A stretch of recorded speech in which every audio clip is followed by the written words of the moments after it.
بسم اللہ الرحمن الرحیم۔ السلام علیکم دوستو، آج کی اس ویڈیو میں ہم جنت میں جانے والے دو اشخاص کا واقعہ جانیں گے، تو چلیے ملاحظہ کیجیے۔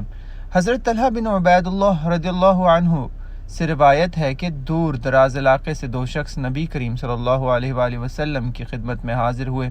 وہ دونوں ایک ساتھ اسلام لائے۔ ان میں سے ایک دوسرے سے بڑھ کر جد و جہد اور عبادت اور عیادت کرتا تھا۔ یہ زیادہ عبادت کرنے والا جنگ میں شریک ہوا اور شہید ہو گیا۔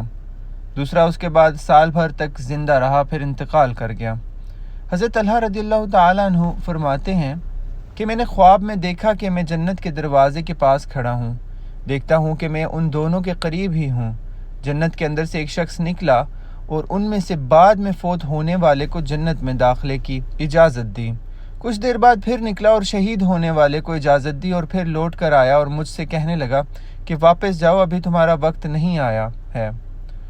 صبح ہوئی تو میں نے یہ خواب لوگوں کو سنایا۔ لوگوں کو اس سے بہت تعجب ہوا۔ اللہ کے رسول صلی اللہ علیہ وآلہ وسلم کو یہ معلوم ہوا اور تمام قصہ سنایا تو فرمایا، تمہیں کس بات سے حیرانگی ہو رہی ہے؟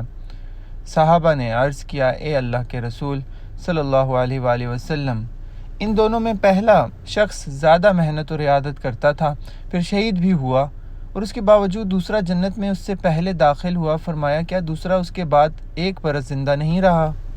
صحابہ نے عرض کیا، بالکل رہا۔ فرمایا، اسے رمضان نصیب ہوا تو اس نے روزے رکھے اور سال بھر اتنے سجدے کیے، یعنی نمازیں ادا کیں۔ صحابہ نے عرض کیا، یہ بات تو ضرور ہے۔ آپ صلی اللہ علیہ وآلہ وسلم نے فرمایا، ان دونوں کے درجوں میں آسمان اور زمین سے زیادہ فاصلہ ہے۔ حضرت ابو ہریرہ رضی اللہ تعالیٰ عنہ سے روایت ہے کہ رسول اکرم صلی اللہ علیہ وآلہ وسلم نے فرمایا، جس نے اللہ کی راہ میں جوڑا، یعنی دو چیزیں خرچ کیں، وہ جنت کے دروازے سے پکارا جائے گا، اے اللہ کے بندے، یہ دروازہ اچھا ہے۔ جو شخص نمازی ہوگا وہ نماز کے دروازے سے پکارا جائے گا، اور جو شخص مجاہد ہوگا وہ جہاد کے دروازے سے پکارا جائے گا، اور جو شخص روزے دار ہوگا وہ باب الریان سے پکارا جائے گا، اور جو شخص صدقہ کرنے والا ہوگا وہ صدقے کے دروازے سے پکارا جائے گا۔ حضرت ابو بکر صدیق رضی اللہ تعالیٰ عنہ نے عرض کیا، یا رسول اللہ صلی اللہ علیہ وآلہ وسلم، میرے ماں باپ آپ صلی اللہ علیہ وآلہ وسلم پر فدا ہوں۔ ان دروازوں میں سے جس دروازے سے بھی پکارا جائے گا اس پر کوئی حرج نہیں ہے، لیکن کوئی ایسا بھی ہوگا جو ان تمام دروازوں سے پکارا جائے گا؟ آپ صلی اللہ علیہ وآلہ وسلم نے فرمایا، ہاں، اور مجھے امید ہے کہ تم ان میں سے ہوگے۔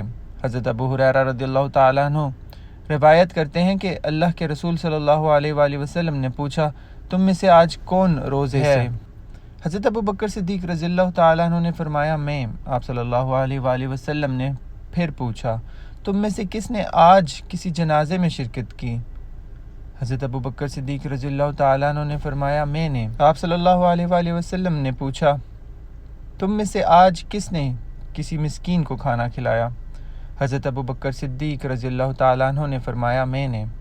آپ صلی اللہ علیہ وآلہ وسلم نے پوچھا، تم میں سے آج کس نے کسی مریض کی عیادت کی ہے؟ حضرت ابو بکر صدیق رضی اللہ تعالیٰ عنہ نے فرمایا، میں نے۔ آپ صلی اللہ علیہ وآلہ وسلم نے فرمایا، یہ صفات کسی انسان میں جمع نہیں ہوئیں مگر وہ جنت میں داخل ہو گیا۔ دوستو، یہ مہینہ بڑا ہی برکتوں والا ہے۔ اللہ رب العزت مجھے اور آپ کو آپ صلی اللہ علیہ وآلہ وسلم کی سنتوں پر عمل کرنے کی اور ایک دوسرے کے خیال رکھنے کی اور عبادات میں مصروف رہنے کی توفیق عطا فرمائے، آمین۔ اور اللہ رب العزت اس مبارک مہینے میں ہم سب کی بخشش فرمائے، آمین یا رب العالمین یا ارحم الراحمین۔